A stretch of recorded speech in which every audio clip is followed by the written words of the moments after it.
You're listening to BQN. Assimilate the audio.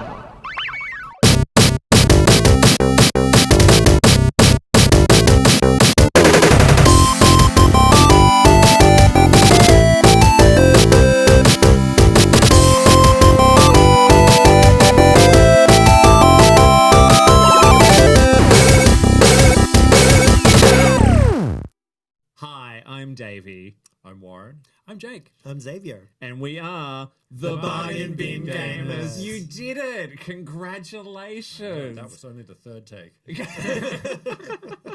And you only look moderately embarrassed. Yeah, absolutely. How was it for everyone else? Good? Yeah, great. Yeah. Okay. Very fine. Yeah. Thank you so much for indulging me in that. As always, I can't talk. So this is the podcast, YouTube show, and Twitch stream where we play the cheapest and not always shittest games out there so that you don't have to, and hopefully find a few hidden gems along the way. And I'm just going to get rid of that shittest part because nothing we're playing is shit anymore. We've actually been playing some really good stuff. That's what I was thinking that the other day, actually. I was it's almost insulting. Yeah, it's become not unironic. I don't know. It's actually, now it's just a title. Yeah, well, I mean, the show started as me like just bagging the absolute crap out of terrible games that only cost like 95 cents on Steam, but it's evolved. It has evolved, much like myself. Either that, if you lost your way, one or the other. Yeah, exactly. No, literally, as so much money has come in from all your wonderful Patreon people, you've been able to splash out and get the $2 great and segue. $3 games. As I say, they're either loving or hating where it's gone. I know. Wow, it's like he read the script. Before we would continue with this absolute whatever's going on right now, I would just like to give a big shout out to all of our BQN Podcast Network patrons, especially to this show's associate producer, Sam Johnson. Thank you very much, Sam, for your continued financial support of the network. You help keep the podcast free. You will never hear an ad on any of the BQN network podcasts. And if you would like to help keep this and other BQN podcasts coming to you every single week, please sign up to be a patron over at patreon.com/BQN. We have got a very different show for you today. You may notice the absence of a particular someone. My usual co-host Mitch is not here because he's useless and unreliable. No, Story checks out. Yeah, no, just kidding. Mitch will be away for the next couple of weeks, as he mentioned at the end of the last episode, because he's had a little bit of a medical procedure. He's fine, but he's just got a little bit of recovery. So I'm very pleased today to be joined by new co-hosts. You've met them before on the pod. We have new old temporary co-hosts. Yeah. You actually get returning friends of the pod is I believe the term that we use. Yeah. But we've got Jake and Warren from the Melbourne Gamers. Gentlemen, hello. Good to see you. How you been? Good. Thank you for having us back. Yeah, it's I know it's not about Melbourne Gamers today, but I'm excited to help out. Yeah, I think surprised that you had us back. Why is that? Well, I just feel like the last one was just such a resounding success. Nothing would ever come close to that. And so this is just, everything's a pale imitation. Fair enough. You're just like, that's it. Yeah, you don't have to do the podcast anymore. You've peaked. You've had the Melbourne Gamers on. Peaked now. Everything else is just going to feel bad. So we just leave it at that. So I'm surprised you went back for a second take. That is so modest and humble of you, Warren. Thank you so much for bringing such humility to this program. It's like I was drinking my water, so you shut the hell up. Yeah. And moving on to the next point. Dear. Well, thank you so much for helping out. It's really good to have you here today. And here we are, of course, in the fabulous This Is a Studio here in Prahran, Melbourne, part of Pop Plant Productions. So we've got a bit of prestige going on today. Yeah. But we have got a very extra special guest here on the show today, and that is the fabulous Dr. That's right, we have a doctor on the show. Dr. Xavier Ho. Xavier, hello. How are you, Xavier? I'm feeling pretty good. Yeah, it's really nice to be invited in here. This is a very intimate space, I must say. My voice sounds really loud in here, but it's really good to be here. So, just for everyone either listening or watching, we have actually just been at the pub with each other for an hour. So, we haven't just like rocked up and like, oh, surprise, hey, nice to see you. But Xavier seems concerned that his voice. I think my face is a little bit red, but that's just the Asian genes in me. Oh, fair enough. It's all good. Just feeling flushed. Yeah. There's I'll be fine. filters, I'll be you'll fine. be Too much hard water. Oh yeah, I'll be okay. Just another sip of water. Look, it is a bit warm in here, and look, your voice could be loud because we are in a very sound treated. Is that the right term for Acoustically it? enhanced. Acoustically enhanced. Oh, you rolled that one off. Unenhanced.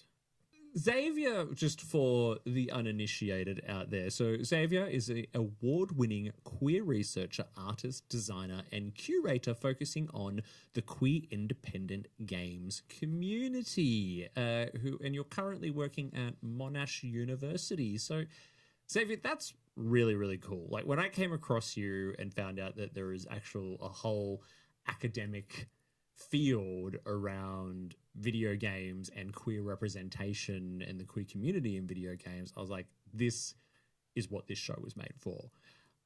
So tell us a little bit about what it is you do and how you found yourself in this field of research. Oh my God, this is making me sound like I'm a lot. I don't think I am that much. I have to say, being a queer person and someone who's really keen about game and gaming, that has shaped a lot of my life growing up. I was really inspired in 2017 when I attended a seminar by Associate Professor Adrian Shaw. I think that was, I forgot where it was. It might have been in Dundee in Scotland, probably in like a games conference where she was talking about her work, which was the LGBTQ video game archive. I highly recommend for any of you to check out if you're interested in queer representation all the way in the late 1970s to modern day. She's done a lot of work with her research assistants and her team. And I was just like, wow, you can do a research in games. And not only that, in gay and lesbian and queer intersectional kinds of identities.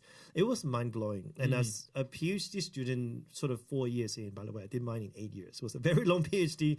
At the time, I was like, this is incredible. Like, I was in game studies, but I didn't know you could do this. So when I finished my PhD, which was looking at game ideas and conceptualizing sort of how they're connecting and influencing each other, I was like, I'm going straight into the next one, which is like queer representation influences and how we play and make games to tell our stories in the way that people do, because it's fun. And so the great thing, I think, about being an academic is you get to pick your projects. You know, you're not having to respond to your boss to say you have to do this. You're like, no, this is my research project, and that's what I'm going to focusing on. So yeah, I've had the privilege, I think, since joining Monash 5 years ago to do this work, and I'm still continuing to do this work. My primary research is interviews. So I also interview game designers. I sit down and talk to people about, like, you know, what kind of games are you making right now, and sort of what sort of stories and characters do you have? And it's not just like representing characters and stories, but the types of messaging and mechanics that people are doing. So yeah, I'm just feeling like it's the work that needs to be done, and a project will never be really ended. Is always, people are very complex subjects. So it's again constantly evolving, I imagine, over years of the industry and education, as it slowly starts to seep into people's minds in the gay agenda, gay game agenda. But it's also like games can be queer and gay without you having to make it queer and gay, right? Like I think people play role play all the time, so they kind of insert themselves, but also they see themselves differently. Through a different species, through a different character storyline, through a different game mechanic, like Octodad, I don't know, just weird game like that. I think it's really great that we're able to talk about queerness and gayness in games. But I also think it's evolved a lot, because I remember, you know, back in the day playing games, and you've got maybe toxic masculinity is the word for Duke Nukem Forever, and that kind of game where you'd have access to just flash money and women to like dance on stripper poles. And now you instead can log on to Steam and have a whole section of just LGBT tagged games where there are pages and pages and pages of content that is just being more mainstream and more accepted and more available for everyone. Like, it was hard to get games originally hard in terms of the small selection that was available and then going to the store and having something that could run it, whereas you can sit down and 3 clicks later purchase queer games from indie developers on the other side of the world. Like, that accessibility and proliferation of queer games must both make that research easier and harder, because there's now so much more, but also so much more representation. Do you think that that has enabled this like research to even be possible? Like, if you tried to do this 20 years ago, how many queer games do you think there'd even how many games do you think there would be to actually look at that's not just not even queer-baited games, because I don't think even they were pretty common back in the day. Yeah, I think there's this kind of idea that queer games have recently exploded. And in a way, if you just look at numbers they have, I remember when I started my research and I looked at Steam, I think that was back in 2020, Steam had 98 back then, LGBTQ plus tagged games. And I could scroll in 2 pages and I got to the end of it. I'm like, well, Steam is pretty shit. There could be more games like that. Because back then, when you look at itch.io, which was a different independent games marketplace, you easily had 2,000-3,000 LGBTQ tagged games already At the same time. At the same time, and so 5 years later, Steam has grown quite a bit. I think with those tags, and this is just my understanding, they are the user anyone can tag a game, but Steam curates specific tags that will be put on the storefront or will be as part of the categories, and they only recently put LGBTQ plus, like in the last 5 years or so, as like an official tag. So I think that sort of officialness to say, yes, you can find a game via this tag, and we'll give you all a list, has kind of helped surging games coming out. So they've embraced it more, or have realized that it's there now and they need to categorize it better, or is it, so it's kind of always been there, but I think it's the problem of genres, right? Because we've always talked about video games being racing, simulation, role-playing, adventure. So you kind of miss out, like when you put genre as a game mechanic focused thing, like you have roguelike games or you have simulation games, you're missing out on a lot of different cultures and identities that's not just going to be thought about. So the moment you're... Genre is a very one-dimensional, like can be a very one-dimensional slither, and you're almost talking about like horizontal categories. So the moment you're broadening the idea of not just talking about games as genres, but maybe the modes of play, like co-op and couch games are quite common now, but also thinking about dating sims and visual novels and thinking about LGBTQ and like historically accurately representing that kind of thing, suddenly it's about like a lot more useful to talk about games like that, like tags. You can kind of put like, you're putting like gay in front of a lot of genres now though. Like, or bara. Like Dream Daddy is a gay dating simulator, and we played Queer Quest a few weeks ago, and that was a gay point and click kind of title. The mouse is gay. The mouse is gay. I guess they introduced an interesting point. Like, what would you consider make something a queer game? Is it because it has a queer protagonist or queer storylines or a queer developer? Like, what would make you consider a game to be queer in that regard? Yeah, so that's a really good question. Initially, when I started the research, I thought a queer game had to have certain criteria, because in the beginning I was like, okay, there's like thousands of LGBTQ plus games. Where do I start? So initially I thought, okay, I'm going to start by looking at game developers that are making queer and gay and lesbian and all kinds of games that have a really strong audience focus. So I started by saying, if a game just feature a gay protagonist, but they're like, just showing up once in a while and they don't really do anything, and there's no real like any exploration. It's not essential to that. I wasn't really looking at that compared to games that had a main like scenario, quest, and storyline that was featuring and centering characters that have those kind of lives, and it's speaking to an audience who are like, this is the kind of game that I want, right? So I started by saying, I'm going to focus on games that are targeted at the gay and lesbian and the queer audience or transgender audience.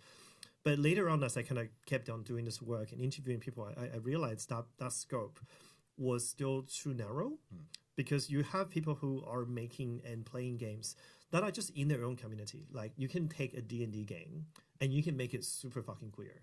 And it doesn't really matter if D&D didn't have any queer representation until the most recent D&D that came out 3 months ago.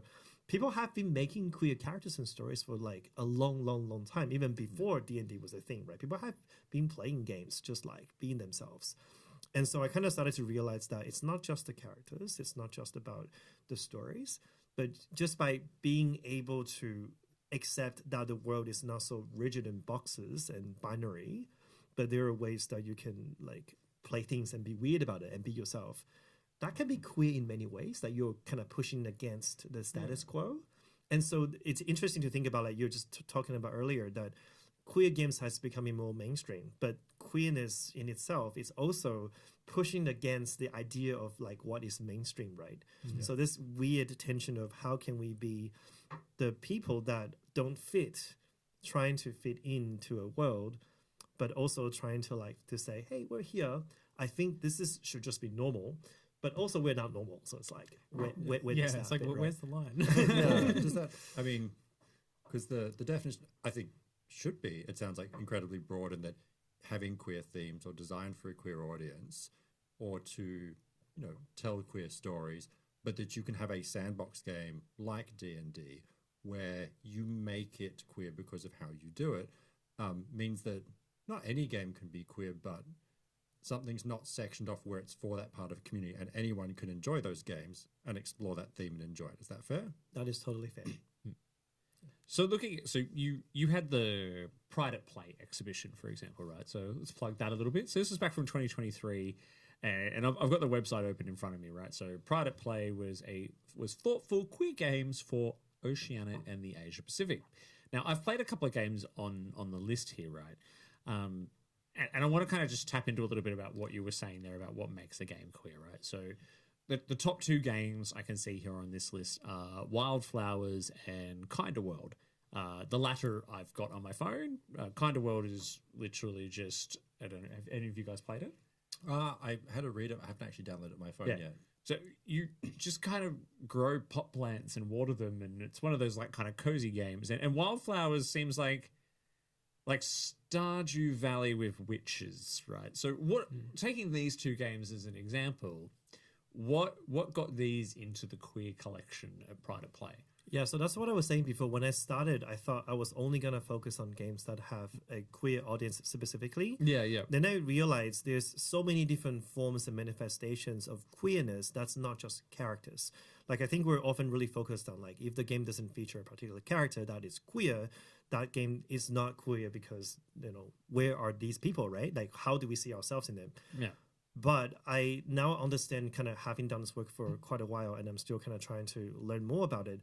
We see ourselves through not just characters, but also through game mechanics. Like, if you can become a blob and you can kind of merge through things, there's that sense of fluidity, and the idea of like getting away from your body for a moment might be really opening for some people. In the case of Kind of World, they tried to have a non-binary character that is like this semi-dog that's just there that speaks to you. Yes, and then so it's like, it's not that there is a storyline with romance and the exploration of sexuality, but there's this universal acceptedness that you're already there. And the dog is like, I don't really know what my pronoun should be, but I think Layden fits me really well. So I don't mind what pronoun you want to use for me. But today I would like to tell you a little bit more about the pot plant that you're doing, right? Yeah. And so I started to realize, like, there are games that are made in the 80s and 90s that are typically very situated in a particular scene that can be confronting for a lot of people. But in the more, I would say, post 2007 and onwards, games has become to be like, there's too much trauma in the queer community. Like, we should have more joyful games where people can just be people. The bury your gays trope. Yeah, no, for sure. It's like, there's a gay character, they're going to die in the first 10 minutes or something like that, right? So we've moved on from that. And I think game developers are like, no, we need more joyful games. So because also Pride at Play was launched as part of the Sydney World Pride Festival, we were like, this is a celebratory moment for queer people.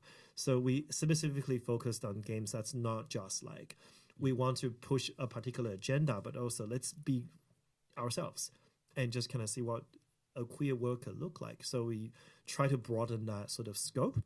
In terms of Wildflowers, they had a gay wedding as a thing you can do with a werewolf NPC. So it was really cute. And a lot of the narrative designer and artists in the games are either non-binary or queer themselves. And you can see throughout many places, if you know what you're looking for, you will definitely see like moments and hints, if not even really explicit characters as well. Yeah. So we wanted to celebrate all kinds of queerness when we kind of curated this exhibition. Yeah. And does that kind of play into what we talk about being a queer game as well, as the creatives behind it too? And the players as well. Also seeing things like fan fiction, making it into like interactive fictions. I'm seeing people reskinning games of no mechanics to make it really gay and queer. We've also had people who are kind of like veteran game developers, and they're like, fuck it, today I'm done with making AAA game development. I'm gonna make like a gay dance game. You know, it's just like going straight up. Gay DDR. Yeah, there's all kinds now. I will admit, as a gamer originally, I didn't play too many indie titles. It was a lot of like mainstream or AAA games. I still think my first experience of queers in gaming in that space was probably Dragon Age Origins, where you could romance, I want to say Zevran, some rogue who I didn't really want in the party anyway. Of course, That's But I about specifically, right. That sounds about right. but I specifically did it just to have that, and I weirdly think that having that represented in media for me, which was gaming at the time, really does help a lot with people with their own self-acceptance and journey. Do you find that now that this is more easily accessible and ubiquitous, do you think that's contributing to people being more comfortable with who they are, seeing themselves portrayed in media? So in my research, one of the things I've learned that's really interesting about people identifying with a character, it's not always the sexuality actually or gender. Right. It could just be like this person acts in a particular way that gives off a vibe that's like, wait, that's me, that's how I speak all the time, you know? Yeah. Or it could be their particular interest or hobbies or their personality, their neurodivergenceness. Or it could be like the way that they handle things kind of gives you a vibe of, wow, that's like my dad. That's how he would have done it, you know? And I think sexuality is only one very narrow intersection of who we are, even though like there are gay and lesbian characters in the games, and we obviously super appreciate games that include those characters. Characters should be much more broader and all-encompassing and be rich and complex and multifaceted. And I think even people who are like not queer in any way, sometimes they might even also identify a little bit, right, with how some of the queer characters might act as well. So I think one of the things I'm trying to say is representation of gayness and lesbianness and like transgender is important, and I think we should do more of that, and in many different ways, because everyone's different. So the more examples we have in the world will help communicating, I guess, through media representation, just the different sort of richness and complexity that there are, but also just having like more rich characters in more camera scene time, I suppose, will help in general. So really, avoiding tropes and caricatures and stereotypes and saying you can be all these things without having to fit a mold that was easy to package. Because I mean, tropes and stereotypes exist because it makes it easy for our brain to go, if they're this, they're also this. So if they're gay, they love theatre, or if they are whatever, we then mentally fill in the blanks. You think that having more developed stories and rich characters with actual, you know, personality and believability means that you can have better representation of people, where it's not just the one-dimensional thing. It's not just their sexuality or their job. It's everything about who they are as a person makes it easier. I have a really good example for you. Yeah. So in my a different research project, we're currently kind of making a set of training, I guess, tools for teachers to talk to secondary school students about gender and sexuality. And one of the scenarios they wrote about was like a coming out story for, you know, just kind of playing through the scenario and asking students, what do you think? Was that the right thing to say? And one of the things they wrote, I think in the initial draft that I saw, was basically person A comes out to their close friend, person B, to be like, you know, I think I might not be straight. And then one day later, person B comes back to person A and say, wow, I always wanted to have a gay friend.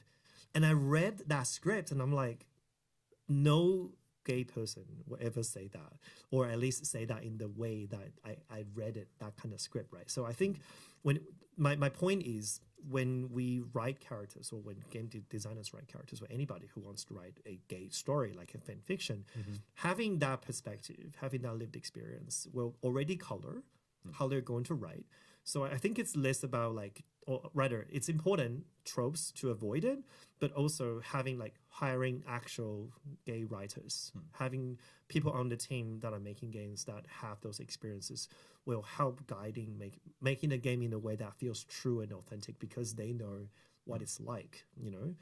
And so it's so important to think about all these different games that are coming out and think about who's on the teams.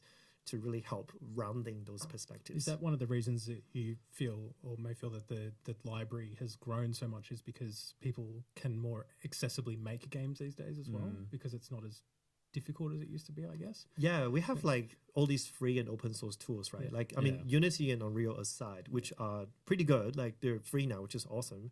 There is Rampy, which is like a Python-based visual novel tool. There is Twine, which is an HTML-based, also like a visual novel interactive fiction tool that's really popular. There is Bitsy, which we talked about before earlier in the pub. It's like a little up, down, left, right, Game Boy like Amiga games. Yeah, you can just play along. It's really easy to make. And there's more coming out as well. Like I know the company Inco, who's like been making games as well. They also make a tool called Ink, which is like this really comprehensive narrative game scripting tool that you can integrate into any game of any scale. And so, and they make the tool like really like it's open source and free. So so cool. It's like it's just free options nowadays. And if you know how to write, you know how to learn how to program. Like if you know how to write, you can make a game with Twine and Bitsy, right? Because the tools are there. And the script really just looks like person colon says something, and if you don't want to make a link, just put brackets around like in Wikipedia. So it's so easy to create interactivity and go in between things. Has the same thing happened on? I guess I'm not too familiar with the publisher side, but on the publisher side, in terms of getting your game out there, there's a lot more avenues that people can get to. Like, for example, now Steam, they can publish their own games and self-publish. But are there any publishers out there that are looking and actively seeking to help promote these games? Yeah, I don't know any publishers. By the way, if anyone's listening to this and you're a publisher, I would love to hear a publisher that's like, we're going to publish queer games and that's all we're about. Yeah. That would be so cool. Well, it's interesting that you say that because we've had a few queer devs on the show recently and they're all self-publishing. Exactly. Because they can't find a publisher, especially when they're putting a game out there that is clearly queer, whether it's Queer Quest by Queermo Games, they had to publish it themselves because they wrote to publishers and they said it was crickets, which is really kind of upsetting. And I think there's an interesting kind of split that's happening here. You've got representation in mainstream gaming, which we're seeing a bit more of. But it seems that like we're thriving a lot more in this indie scene because we can tell our stories. It's accessible. Like you said, there's so many more of these narrative driven games that are like if you jump on Itch or anything like that, they're everywhere because it's a different way for us to express ourselves and tell our stories a little bit. If we can maybe just sort of jump into though, like some of the like recommendations that you might have, because you did put a whole exhibition together on the topic. What are some of the, quote unquote queer games that you're playing right now or that you think that people should be on the lookout for? Okay. So I mean the game I'm playing right now, to be honest, I'm playing Monster Hunter Wilds right now. It is not queer explicitly in any way, except in this iteration of the game, they made the armor options completely gender-free. So I'm not sure if you're familiar with the history of Monster Hunter. It is always split in 2 classes and 2 genders for the longest time. So if you're a gunner or a swordsman, you will have your own separate armors in early days. And then if you're a man or woman, and that's the 2 options you've got back in the day, you will have 2 different sets of armors. And obviously the women are dressed very cladly, the male is very bulky, just completely stereotypes, right? Yeah, I love those memes of like the guys magical girls wearing girl armor, girl armor, air quotes. I'm just like, oh, so funny. But you can do that now. So in Monster Hunter Wilds, they completely removed that restriction. Yeah, so awesome. Whenever you get a new set of like materials, if you want to make a new armor, you have options with both the male and the female versions what they have. So it's still quite binary, but you also have like the alpha and beta version, which have different like customization options mechanical wise to customize the skills you get in those armors. You know what gets me with some of those things, like the customization, when they used to hide it behind a gender thing, was that it's harder almost to code to make it exclusive for one or the other and not let it mix kind of thing. And it's like almost easier just to have all the options and not have to segregate them. Like you're just putting more work into your game for having to try and wall off all these options from each other. No, you're very right. In one of the recent interviews that one of my students have done, they found one of the games. They were like, okay, actually, we don't have that much budget. We just want to have one body type for all of our characters, and the only way you can customize are the clothing. So they just made you have this one shape, and you can customize your hair, you can customize what you wear, and you can kind of express your gender that way without having to do this awkward. You're either male, bulky, or female, kind of a thing. That's just like that's been done so many times. But kind of going towards like besides what I'm playing right now, one of the games that I really enjoy and I still enjoy it if I ever go back to it in Pride I Play is So About Last Night. I really tried this the have other you day played it? based on your recommendation. How good is it? Yeah. Okay, for a text-based game, I was so absorbed in it. Right. Yeah, You so go. the game, I believe, is set in 1997, if I'm not wrong, where you're kind of still like before the smartphones, and you're like this girl who's just gone to a high school party or college I think it was party. it seemed like a college party. It sounds like a college party, the amount right? of drugs and sex that were happening. And there was alcohol, there was definitely sex and loud music and rave. And the game kind of starts you out by you're just going outside to take a bit of a chill because it was quite noisy. You met some people that are kind of your friends.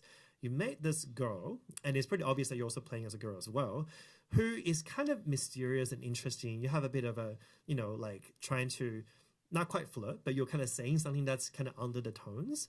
And then suddenly there was a big white flash and you kind of like fade out and you wake up in the morning realizing you have this thirst for blood. And you're like, what is usually do going on after a with party. my life, right? Yeah.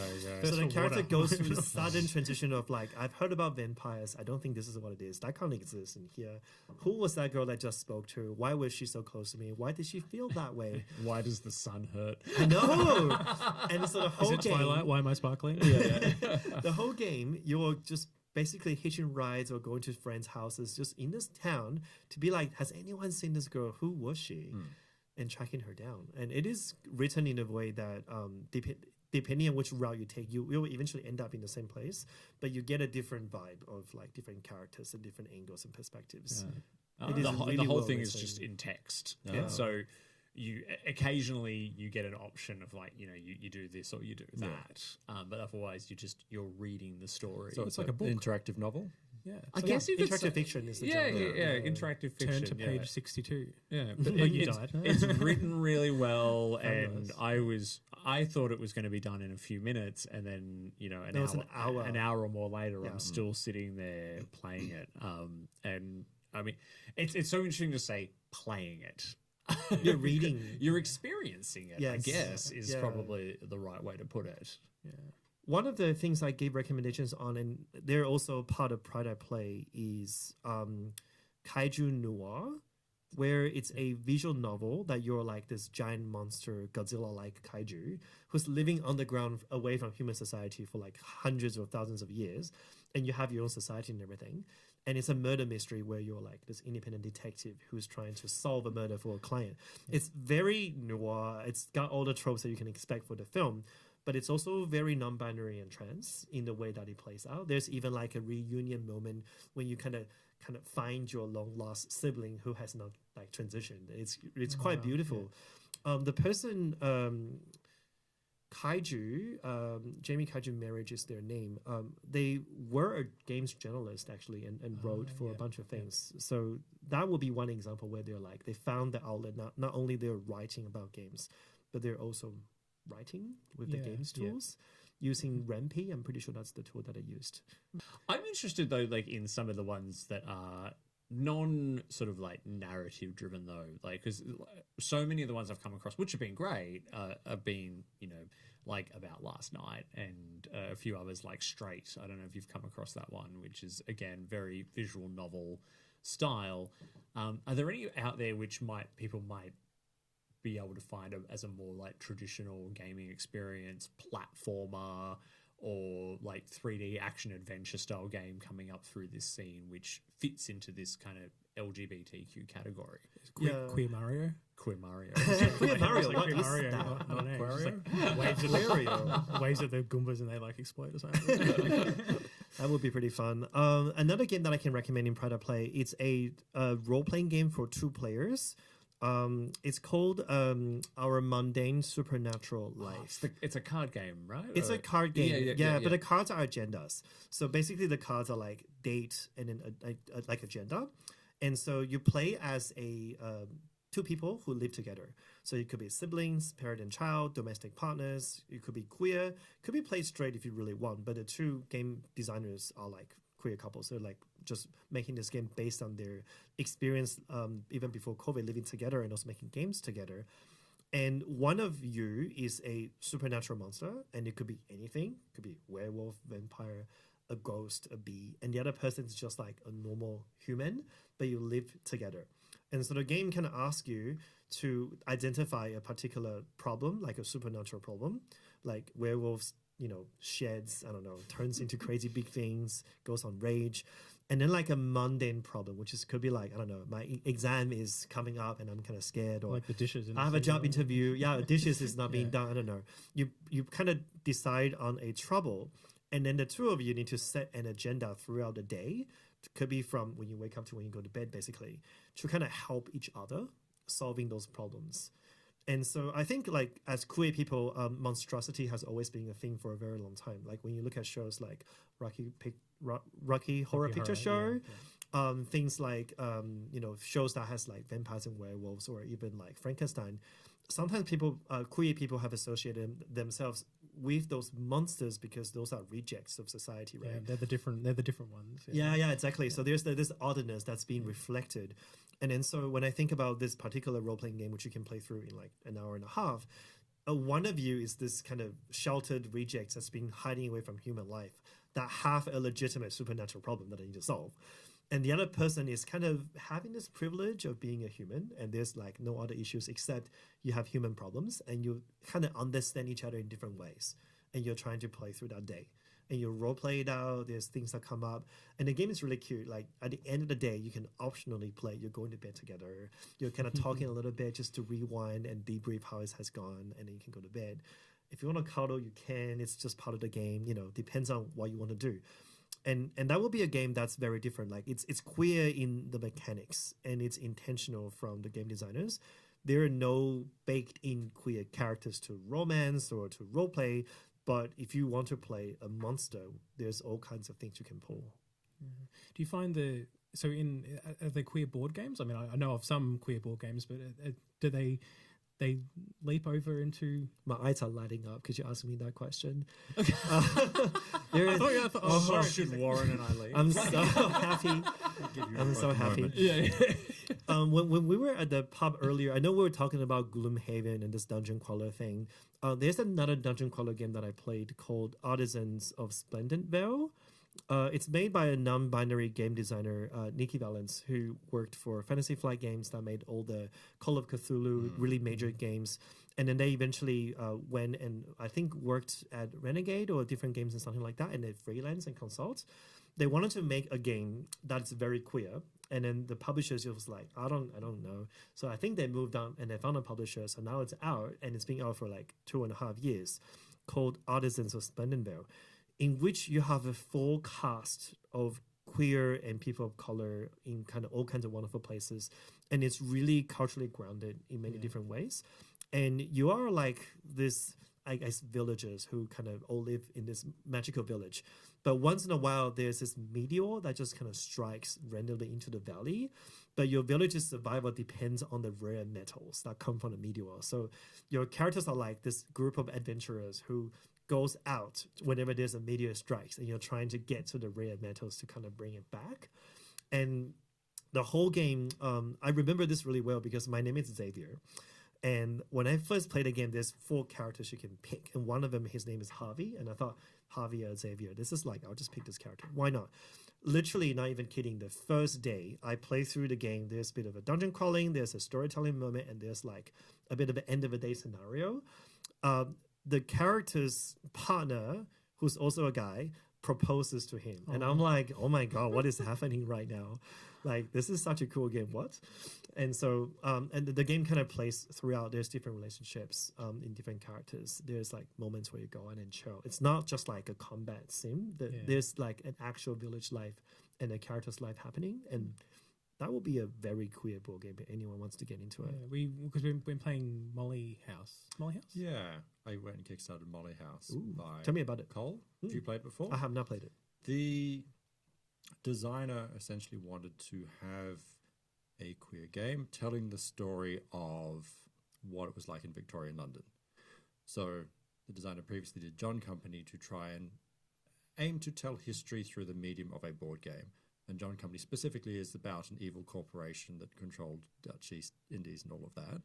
But Molly House, they said, look, we would like to have a game which represents the anxiety and joy of being a queer person in Victorian London, where you want to try and find other queer people and indulge your proclivities and have a good time without drawing too much attention to yourself. So during the game, you play as a queer person who is trying to find joy by participating in events in the community without attracting too much attention from the Society for Reformation of Manners, the prudes. A lot of the cards and all that are all written in oldie English. So Because they wanted to try and take as much historical information, a lot of the records of both events that were done and charges laid against these people were from court documents of people who were being prosecuted. And so they have the text in it is from the court documents from 1800s. That's so cool. It's very cool. And I would recommend it. The game is not easy to teach because it's quite abstract about how the game will actually play out. But the experience of doing it, where you are trying to experience joy and bring joy to the community while simultaneously not wanting to get caught and hanged for your actions, actually created this great tension of when I was playing it of, I want to do this, but I also don't want to tell anyone, but I also don't want to die, which I felt would have been really interesting and not obviously the same as going through it, but it was an interesting insight into this feeling of wanting to just live your life with this anxiety of being found out. Oh, let's go back to happy games. I feel like this is it. I feel like both those are like under the category of like the movies where like the bury your gays. I'm just like, oh, like I mean, I love them because they're just so, they evoke so much when you're playing them. But yeah, sometimes I do like to just play a game where everyone's happy. Well, that's been that the rise of the cozy game. That's what Kind of World and stuff like that is there seems to be this like genre of games which is just about Feeling good, relaxing, feeling good. Yeah. It's actually something I wanted to get your thoughts on a little bit more about, Xavier. So we've just touched heavily on board games and in the indie scene. You talked a little bit about Monster Hunter and like Dragon Age, like mainstream games before. Like, what are some of the other important examples of queer representation and queer creatives in the mainstream AAA environment? Because it seems few and far between. My personal opinion is that there's a lot of it can be very kind of tokenistic, and then it gets beaten down by the anti-woke crowd. But what are some of the examples you've seen, other than like Monster World that you've just mentioned, that you think are really important? You're all looking at me, but I'm gonna really disappoint you. I don't really play mainstream games. I know. Yeah. What? It's just that, like, it's not that I don't enjoy mainstream games. Like, I fully supported when they put queer romance in Horizon Zero Dawn. Yeah. That would be a good example with Aloy. You know, you have the option of, I mean, not option. She literally goes like, I want to romance this girl. She's amazing, right? Yeah, and she has this whole storyline. And I also remember, like, in The Last of Us, not a great example in terms of the transgender representation because there's no exploration whatsoever in the second installment of the game. But there is, like, a guy who's in great trouble and you're rescuing him. And he eventually talks about how, like, he has a different name, but that's not important right now. And he just needs to get the hell out of here because the whole world's filled with zombies. I remember those examples really well, but honestly, a lot of the mainstream games, and I don't play that many of them, don't really go in depth compared to the indie games because in indie games, you can just really explore as much as you want in terms of the game designer's desire to play them. And mainstream games typically would just be like, well, that's not important. I guess here's your skill tree. That's way more important. Do that. So, yeah, I don't really have any good examples for you. Sorry. I'm going to say, long-term listeners of the podcast will remember when we were on last time I talked about how Baldur's Gate 2 was one of the games that really got me into things. And it didn't... Into gays? Yes. And it didn't have significant, or any, I can't remember, queer characters in Baldur's Gate 2 specifically. But then you've had the recent release of number 3, which I like the fact it treated sexuality, romantic partners as just, yeah, of course you can. It's not a thing. You can do whatever. Who cares? And everyone in there is basically pansexual and that they'll sleep with or do whatever. And the developer's just like, well, yeah, that happens. It's not a big deal. And their reaction to people's crying woke was like, too bad. I don't understand the problem here. You don't have to live that story if you don't want. You can imagine this however you want. It's your choice. Seeing that change, you know, in our lifetime where it's actually, it's just a thing.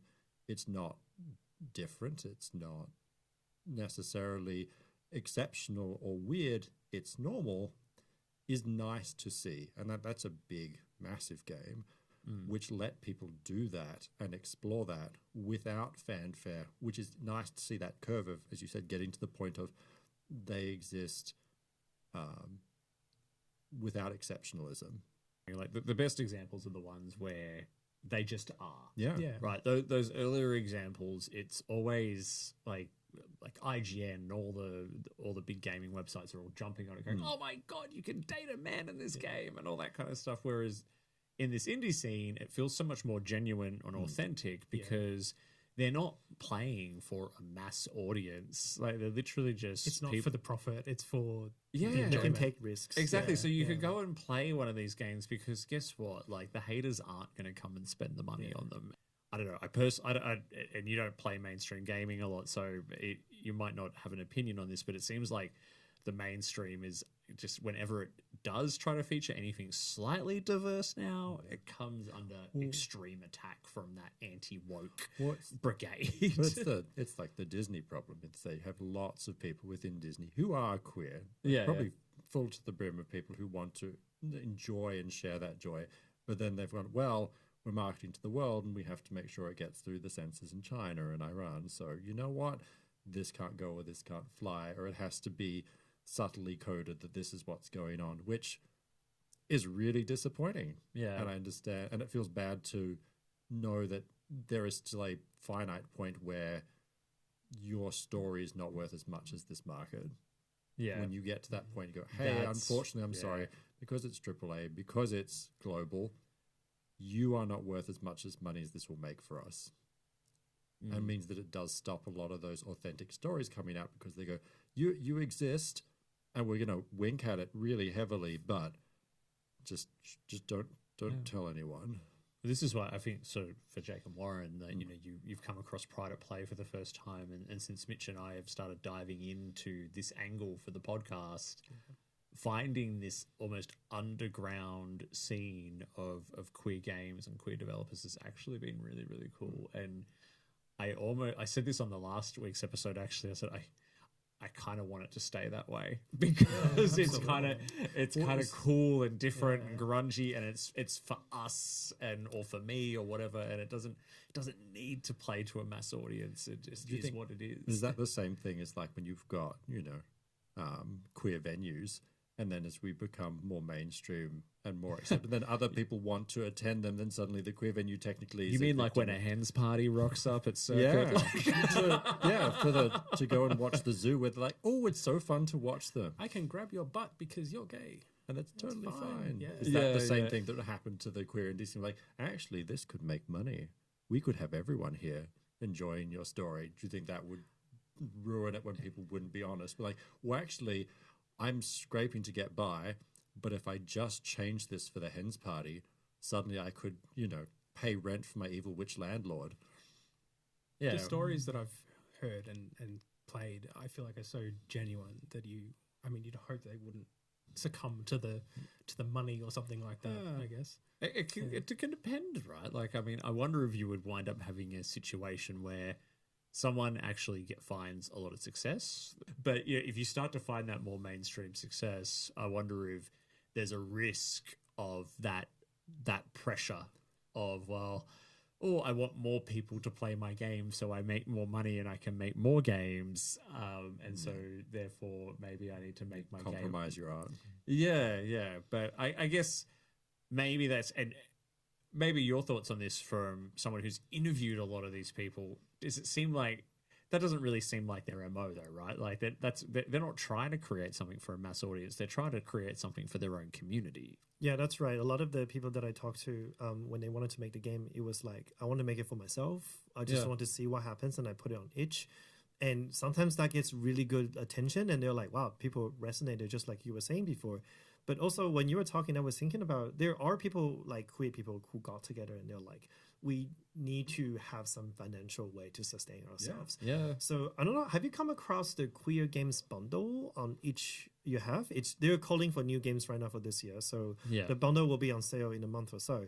But in the last 2 years or 3 years or so, they've consistently gotten, I think, 250,000 USD for the main bundle that you can just pay, and then there's another one where it's a pay what you want. So they have two different simultaneous bundles, and together they make like 300,000 plus with the USD, and then they split that equally with whoever puts the games inside. And I think the bundle, they usually have about 500 or 600 games and scenes and tools. And that's the stories. publisher. I'm sure we can put links to that somewhere that people can Yeah, find. so Absolutely. Yeah, people yeah, have yeah, gotten their medical bills paid, their rents, their emergency issues Their evil every witch year when landlord. this comes around. It's really amazing.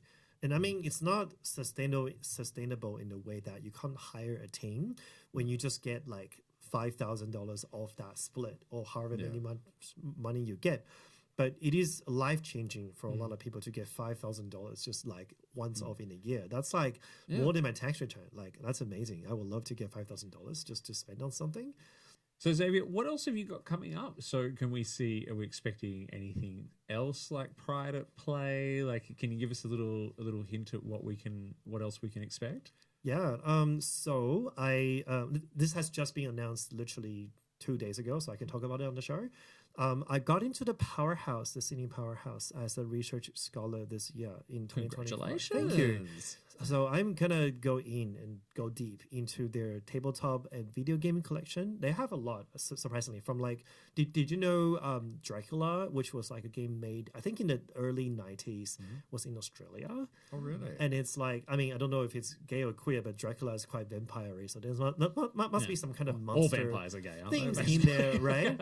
And they have a bunch of like, obviously like very colonial era board games, but also more modern games as well.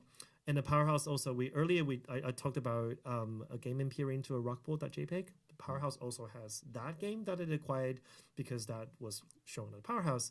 And they have the oral history interview with the game developers, Fuzzy Ghost. So I'm kind of looking at the games that was made in Australia that's in the collection in the 1980s all the way to this year. But they're really poorly documented. And if there's any queer history, it's not in the curator's text in any way. So I'm hoping by the end of this year, I will have found some queerness in our game's history, and I will write about them. Incredible. And where can people find your work online? How can they continue to support the work that you're doing, or what final advice would you want to give people in terms of how you can continue to support queer creatives, queer games, and all the rest? Yeah, so since we're in Melbourne, there is a community also called the Melbourne Queer TTRPG. It's a Discord server. That's a really good person, Stevie, the person who runs it. They're really great. I would recommend to check them out if you're a tabletop role-playing person. If you're a games developer, like surprisingly to everybody, but not to me, the games industry is super fucking gay. In my research, I found about 1/3 of the games workforce in Australia are not heterosexual or straight. Like, it's pretty gay. Yeah. And so if you're a games developer, just go hit up any games meetup. It's super queer. Chances super are it's inclusive. going to be higher than the 10% of... Oh yeah, much higher, right? So we have the independent developer IGDA, Independent Games Developer Association. Yeah. They run a monthly meetup also at the Fortress Melbourne, where people bring games and showcase them, and then do talks and do crits and just have a beer, have a chat. So that's a good place to check out. If you're a player, I think earlier we talked about those tags. That's the really best way to discover. If you don't have anyone to talk to, you're just like looking online. Yeah. The LGBTQ plus tag on Steam Also, the LGBT and the LGBTQIA plus tag on each IO are fantastic ways to get started. But if you have a particular niche interest, like you want to find, I don't know, something to do with like lesbian love, women loves women, that kind of tags, those tags exist on each. So you can find WOW, you can find BL, boys love tags on each as well. And there's also transgender, that kind of tags. So it's really great to get into specific genres and a particular audience if that's what you want to get into. It's just been a revelation for me in doing this show as well. I didn't know it existed until about 18 months ago, and I know it's been around for some time. But just the sheer amount of content on there, and especially when you search for LGBT, like thousands. And can I say, if you want to buy a game and they're both on itch and Steam, please buy it on itch. Yeah, lots of people might not know Steam takes 70% of the cut when you 70%. I thought it was 30. That's right. Actually, no, it could be 30. Anyway, I don't know. 30. They take a pretty 70. major cut, like a lot, probably 30%. You're right. And each, it's a slider for the developer. They can choose. So you can say, do you want to give like 10% to each completely, or 10% to charity or whatever? Or you can take 100% if I want. It's just up to you. And then the default is 10%. So people make more money per unit purchase if you can support them on each than on Steam. If you were going to make a game, Xavier, Yep. what would it be? About furries, obviously. We haven't talked about that today, but like that's like the obvious thing for me to do. I think for me, animal people have a lot of superpowers, and this is quite natural. So I gave a talk earlier last year. We were talking about Bar SK before at a pub, right? So Louis Roots, who used to run Bar SK, is now the co-director of Free Play, which is a independent, like Australia's longest running independent games festival that's been running for like, I don't know, 17, 19 years. And it's always, they have two shows. They have Free Play Parallels and Free Play Angles, one in June and one in October during the Melbourne International Games Week. And so I gave a talk at one of those events where I talked about furries for the first time in public for me. And I was talking about how animal people have this natural superpower where if you're a squirrel and you're like, you know, a ninja hopping around trees, no one's typically going to question why this person can jump from branch to branch to branch without being like an anime ninja person, because squirrels can glide, can hop, like they're just really great at navigating nature. And so for me, there's a lot of things you can do when you think about characters with innate animal traits that you can play with a particular kinds of culture and superpowers. Furries will RPG, just become its own combat. genre of game. Probably. It's probably a tag. I don't know. Platformer. Platformer. Fairy platformer. Could be a platformer, could be a shooter, could be a puzzle, a roguelite. There you go. Well, if it ever comes to light, you know where to come and reveal it, right? Yeah. Will do. Well, that's so cool. And Jacob Warren, while you're here, what does Melbourne Gamers have coming up soon? We've got a meetup on the 26th. 26th, yes, I'll double check April that. of this month, yes. And then the following month, we are doing our premiere event at Fortress, which is very exciting. So they've invited us in to see how Melbourne Gamers can help bring more people together, bigger space, all that kind of good stuff. Game library, consoles. So, April 26th will be Saturday at Molly's in Fitzroy from 12 till 3. And people just come down and get through there, and we'll have a selection of games for people to play and moderators to help teach games and introduce to people. If you're feeling a bit left out or isolated, we'll be able to help with that. And then, May 15th, I think, Thursday. Yeah, Thursday 6 night. o'clock at Fortress, the arena section, which is in that mid-level. We're going to have the same similar selection of games, including Fortress's library. And then, hopefully, we're going to be able to then start having a greater variety of console and other games available for people. Yeah, I think the biggest trouble with gamers is logistics. Carting TV. I still remember trying to cart TVs in the back of Uber's home, like 45-inch TVs at the time, trying to get them into cars and stuff. It was just such a physical thing. Yeah. And it's just, Fortress has all that stuff there, so it's definitely makes our lives a bit easier, and we can focus on doing what we want to do, which is networking and of course, facilitating. Well, that's really cool. You've given us so much to think about, and I'm just going to have to scour through this when I edit it so I can make sure I include links to all of the incredible games and groups that you've referenced today, Xavier. Thank you so much. That's super cool. And thank you to Warren and Jake for jumping in. No, thank you for having us again. Yeah, thank you for inviting us. Thank you so much for that. I'm going to see if I can get you to do this again. Until next time, I've been Davey. Warren, Jake, Xavier. And we've been the Bargain Bin Gaymers. Gamers. There you go, you did it. If you enjoyed this episode, make sure you give it a big thumbs up on YouTube or follow the podcast wherever you get your podcast from and leave us a 5-star review. Be sure to follow us on Instagram and Blue Sky and follow along on our live Twitch streams.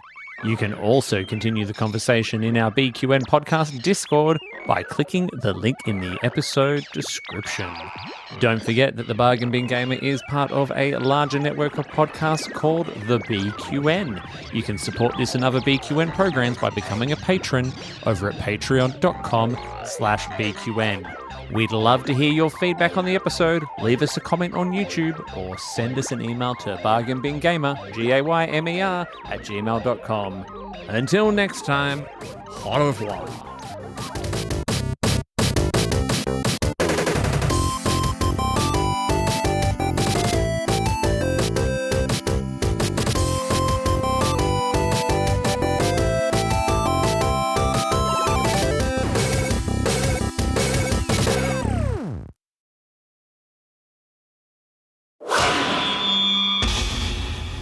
Double T Media.